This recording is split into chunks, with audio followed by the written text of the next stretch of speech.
Long, long ago, in the quiet and sun-kissed village of Nsukka, there lived a bright little girl named Ifeoma. She had big, curious brown eyes, skin the color of fresh roasted granules, and a heart full of dreams bigger than the hills of Enugu. Ifeoma came from a humble but loving family. Her father, Nnamdi, was a hard-working farmer. Her mother, Chidinma, was a cloth weaver known across Nsukka for her colorful patterns and gentle spirit. Their home was simple, a mud house with a thatched roof, but laughter and songs always filled the air. Every evening they would sit under the ancient Udara tree and share roasted corn and stories under the stars.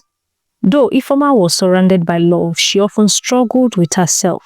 She was smaller than the other children. Her hair wasn't as long or thick as Chiamaka's. Her voice wasn't as sweet when singing like her Daisy's. And she wasn't as strong like Emeka, the village wrestling champion for his age group. She would often sit by the riverbank, resting her chin in her palms, and whisper to the wind, "I wish I were different." As a teenager, the feelings only grew.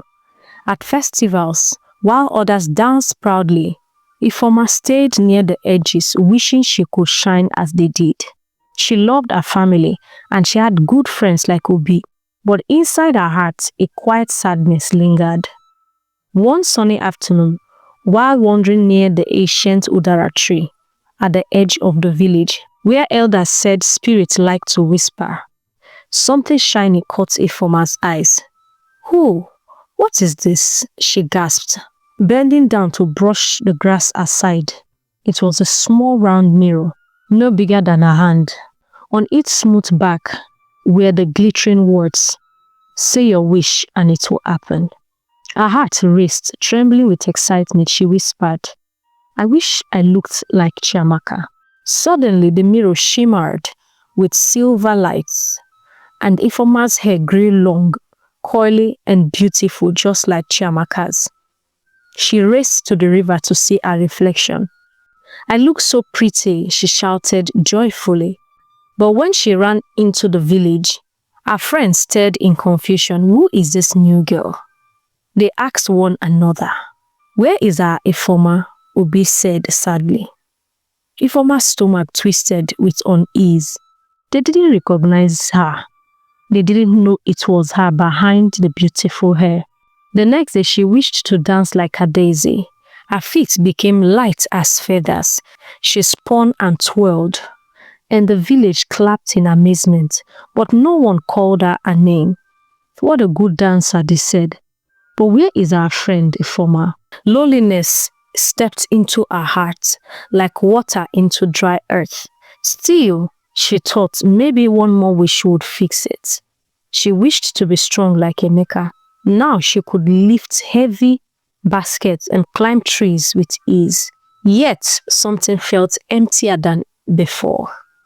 That night, as she sat alone under the moon, the mirror spoke in a gentle voice.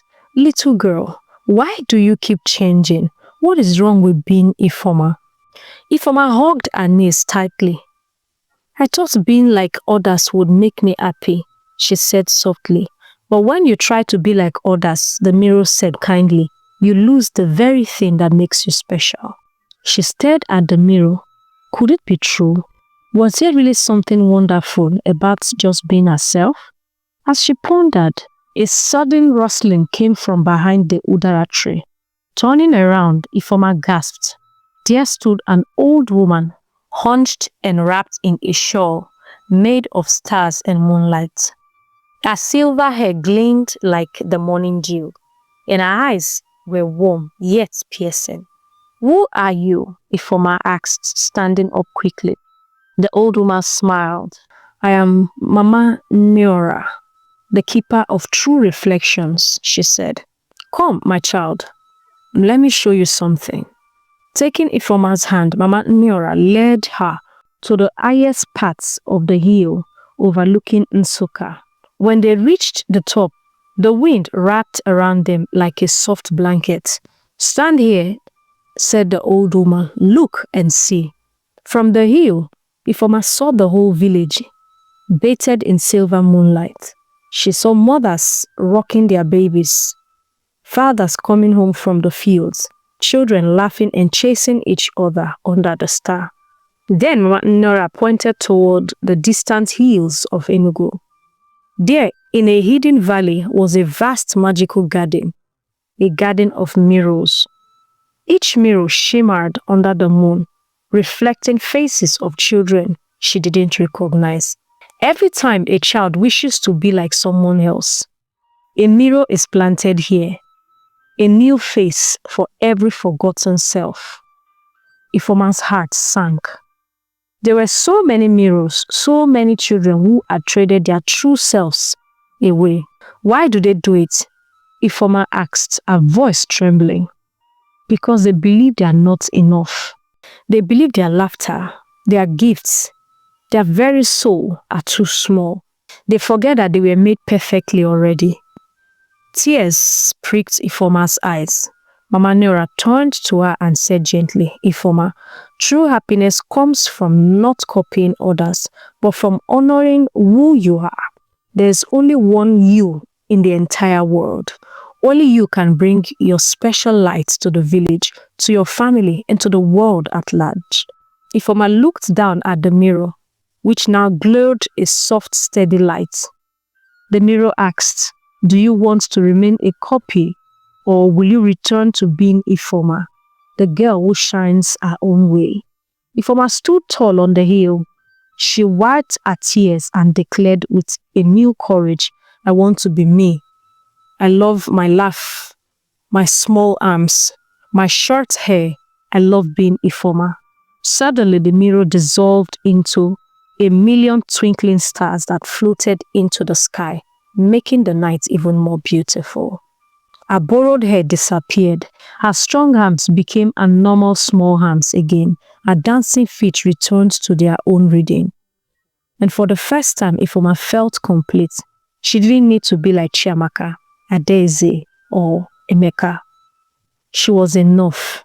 She was magic, her own kind of magic. The next morning, Ifeoma ran through the village with a skip in her step and a sparkle in her eyes. "Good morning, Obi. Hi, Adaeze. Come and race me, Emeka." Everyone gathered around her, smiling brightly. "There's our Ifeoma," they cried. "We missed you." Ifeoma laughed, a pure, joyful sound. "I missed me too," she said. And from that day forward, Ifeoma started a special club under the ancient Udara tree called Shine Like You. Children from all around the village would gather to tell stories about what made them unique, whether it was their loud laugh, their quick thinking, their kindness, or even their crooked teeth. And Ifeoma would always remind them, "You are special, just the way you are. Your sparkle is one of a kind. Never trade it away." And so Ifeoma became an inspiration to every girl in the village. Moral lessons. Never wish to be like someone else. You were made wonderfully, beautifully, and perfectly, just the way you are. Your true magic shines the brightest when you are fully yourself, when you love yourself, when you accept yourself, when you cherish yourself, when you are you. I hope you enjoyed watching. God bless you. Bye.